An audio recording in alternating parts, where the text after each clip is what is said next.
3000 অর্থাৎ ডাবল করে দেওয়া হবে। সেই প্রতিশ্রুতি কতটা কাজে লাগে সেটা বোঝা যাবে আর কয়েক মাস বাদে বিধানসভা নির্বাচনে। কারণ দেখো, প্রত্যন্ত এলাকার যারা বাসিন্দা রয়েছেন তারা কিন্তু অনেকেই সরকারি প্রকল্পের উপর নির্ভরশীল।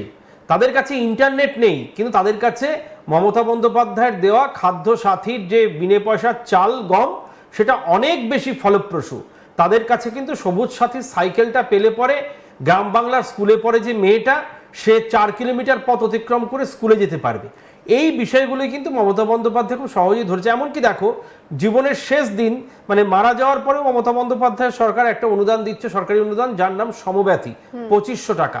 শবদাহ বা কবরের ক্ষেত্রে যে মারা গেছে তার বাড়ির লোককে শেষ কৃত্যের জন্য এই 2500 টাকা দেওয়া হচ্ছে। অর্থাৎ সবটাই কিন্তু ভোট ব্যাংক তাকিয়ে রয়েছে নির্বাচনের দিকে একদম পাখির চোখ করে। ঠিক এবারও বাজেটে মমতা বন্দ্যোপাধ্যায় 500 বাড়িয়েছেন। আমাদের যেটা প্রশ্ন, তাহলে কি বিজেপির এই 5 বছরের কঠিন পরিশ্রম জলাঞ্জলি গেল? জলাঞ্জলি মোটেই যায়নি। কারণ শুভেন্দু অধিকারীর মতন নেতা, যারা একদম সকাল থেকে রাত পর্যন্ত তৃণমূল স্তরে নেমে কর্মীদের মনোসংযোগ বাড়াতে, মনোবল বৃদ্ধি করতে, তৃণমূলের অত্যাচার থেকে বাঁচার জন্য যেভাবে পাশে দাঁড়িয়েছেন, আন্দোলন করছেন, তাতে মনে হয় শুভেন্দু অধিকারীর জন্যেই কিছু ভোট হলেও বিজেপি পাবে। একেবারে অবশ্যই শুভেন্দু অধিকারীর কথা তুমি বলছো। শুভেন্দু অধিকারী কিন্তু একটা কথা বলেছেন যে ওই 3000 টাকা আমরা দেবো, যেটা তুমি এক্ষুনি বলছিলে। আমরা একটু বক্তব্যটা শুনবো।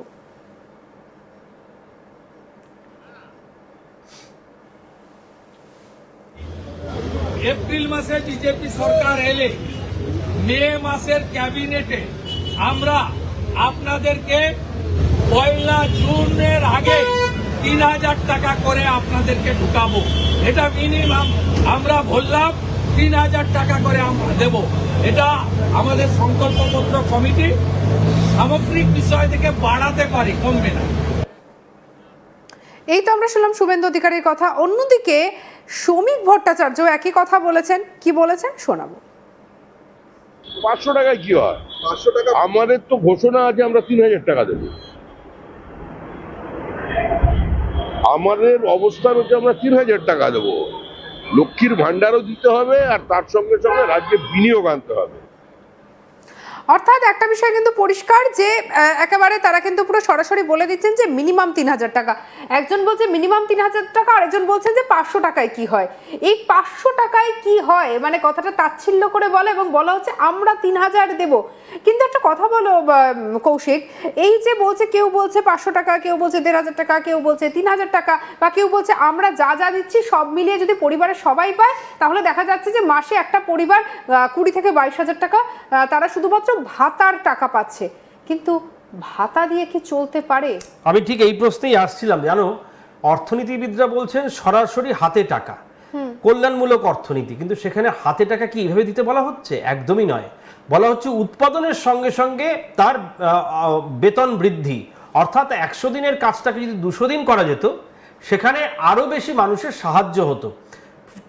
কোনো মহিলা সে কাজই করে না, তার কোনো প্রোডাক্টিভিটি নেই, তার থেকে কোনো কিছু উৎপাদন হচ্ছে না, অথচ সে ঘরে বসে বসে 1500 টাকা করে পেয়ে যাচ্ছে। এটা কিন্তু সত্যি কথা বলতে কি সমাজ সংসারের ক্ষেত্রে বিপর্যয়। কোনো কাজ না করে সারাদিন বসে থেকে তারও যে একটা উৎপাদনের লক্ষ্য থাকতে পারে সেটাকে নষ্ট করে দেওয়া হচ্ছে। তারও যে একটা কিছু তৈরি করার উদ্ভাবনী শক্তি থাকতে পারে, যেটাকে বলে HR, হিউম্যান রিসোর্স, সেই রিসোর্সটাকে কিন্তু সে কাজে লাগাচ্ছে না, অথচ মাস গেলে তার ঘরে 1500 টাকা ঢুকছে। এটা তো তার পরিবারের কিছুই হচ্ছে না, কিন্তু এটাও কিন্তু কল্যাণমূলক অর্থনীতির ক্ষেত্রে একটা বিপর্যয় বলে অর্থনীতিবিদরা মনে করছেন। পাশাপাশি এটাও জানিয়ে রাখা দরকার, গ্রাম বাংলার প্রচুর মানুষ তারা কিন্তু এই 1500 টাকার উপরে যথেষ্ট নির্ভরশীল। যার বাড়িতে এখনো রান্নার গ্যাস সংযোগ পাননি, আমি বলতে পারি বেলপাহাড়ির প্রত্যন্ত এলাকার রাঙামাটির একটি জায়গার কথা, যেখানে এখনো শালপাতা বিক্রি করে রুটি রুজি তারা গুজরান। তাদের কাছে কিন্তু প্রতি মাসের খাদ্য সাথীর চাল, গম এবং মমতা বন্দ্যোপাধ্যায়ের এই 1000-1500 টাকা কিন্তু পরম প্রাপ্তি। এই টাকা থেকেই কিন্তু তারা প্রতিদিন, এখনো গ্রামের দিকে এমন মানুষ রয়েছেন যাদের দৈনিক উৎপাদন 20 থেকে 30 টাকা। সেখানে যদি অতিরিক্ত বাড়ির মহিলাটি 1500 টাকা পায়, তাহলে তো তাদের মানে একটা স্বর্গপ্রাপ্তির মতো। যে এতদিন এই টাকাও তারা পেতেন না, এবারে 1,500 টাকা করে পাচ্ছেন। দেখো, এই মমতা বন্দ্যোপাধ্যায়ের এই প্রকল্পটিকে মডেল করেছে আমাদের দেশের বিভিন্ন রাজ্য। লাডলি বাহিনী থেকে শুরু করে বিভিন্ন জায়গাতে কিন্তু এই মহিলাদের টাকা দেওয়ার বিষয়টি বলা হচ্ছে। মমতা বন্দ্যোপাধ্যায় এবার ক্ষমতায় আসলে পরে এই যে 1,500 টাকা, সেটা হয়তো আসন্ন বিধানসভা নির্বাচনের, মানে এই বিধানসভার পরে যে বাজেটটা হবে 2027-28 সালে, সেখানেও হয়তো কিছুটা বাড়িয়ে দেওয়ার একটা সম্ভাবনা থাকলেও থাকতে পারে। বিজেপির পক্ষ থেকে যেটা বলা হচ্ছে যে এই টাকা দেওয়ার থেকে যদি কাউকে চাকরি দিতে পারত তাহলে, বা সাধারণ মানুষেরও অনেকেই বলছেন, বাম কংগ্রেসও বলছেন যে এই ভাতার থেকে যদি চাকরি দেওয়া হতো তাহলে একটা পরিবার কিন্তু দাঁড়াতে পারত।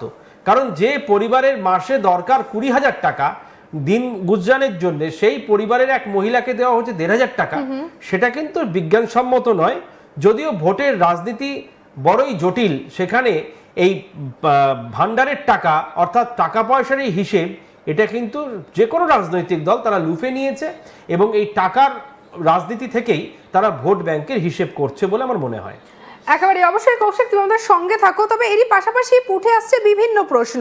তাহলে মমতা বন্দ্যোপাধ্যায় যেভাবে একটার পর একটা ভাতার কথা বলছেন, একটার পর একটা কথা বলছেন, এই বিষয়গুলোকে আগামী দিনে ঠিক কি হতে চলেছে তাই নিয়ে আমাদের এই যে বিষয় নিয়ে আলোচনাটা এবারে আমরা শুরু করতে চলেছি, যে ঠিক কোন কোন বিষয়গুলোর দিকে এবারে নজর রাখা হবে। এবং মমতা বন্দ্যোপাধ্যায়ের এই যে ভাতা দেওয়া, যুবশ্রী, কোথাও দেখা যাচ্ছে কন্যাশ্রী, কোথাও দেখা যাচ্ছে লক্ষ্মীর ভাণ্ডার, এইগুলো কি উল্টে বুমেরাং হয়ে যাবে না তো? কারণ শিল্পহীন বাংলায় মানুষ চাইছে কাজ। কথা বলবো কৌশিকের সঙ্গে। কৌশিক, বুমেরাং হয়ে দাঁড়াবে না তো? মানুষ তো কাজ চায়, মানুষ বলছে আমাকে কাজ দাও, আমি কাজ করব, কষ্ট করে টাকা পাবো, তাই দিয়ে আমার সংসার চলবে, তাই দিয়ে আমি সংসার চালানোর পাশাপাশি আমার কিছু চাহিদা থাকতে পারে, কিছু সাংসারিক প্রয়োজনীয়তা থাকতে পারে, বা আমার জীবনের কিছু গুরুত্বপূর্ণ কোনো ক্ষেত্রে ইনভেস্টমেন্ট থাকতে পারে। আমি সমস্ত কিছু করতে চাই, আমি শুধুমাত্র ভাতার মুখাপেক্ষী হয়ে থাকতে চাই না। খুবই প্রাসঙ্গিক, কারণ দেখো, শুধু পেটে দিলেই তো হবে না, ভাত খাওয়ার সঙ্গে সঙ্গে তার আনুষঙ্গিক বাহ্যিক কিছু খরচও রয়েছে। সেগুলো যদি ফুলফিল না হয় বা সেগুলো যদি সে সামর্থ্য মতো মেটাতে না পারে, তাহলে তার মনে একটা ক্ষোভ বা একটা আস্তে আস্তে সেটা একটা বড় ধরনের ক্ষোভের আকারে পরিণত হতে পারে। 1,000 টাকা থেকে 500 টাকা বাড়িয়ে 1,500, বা তপশিলি জাতির জন্য সেটা অতিরিক্ত করা যেতে পারে, বা 1200 থেকে 1500 করা যেতে পারে। কিন্তু যেটা আমি প্রথমে বললাম, যে পরিবারটার মাসিক দরকার 20 থেকে 25,000 টাকা, সেই পরিবারটিকে প্রতি মাসে দেওয়া হচ্ছে 1,500 টাকা, সেখানে তো সে তার যাবতীয় আশা আকাঙ্ক্ষা পূরণ করতে পারছে না। সেক্ষেত্রে কি হবে সেটা কিন্তু সরকারের অবশ্যই ভাবা উচিত। যদিও বেশ কিছু জায়গায় দেখা যাচ্ছে প্রত্যন্ত এলাকার মানুষ সেই শহরটাকে তো ঘিরে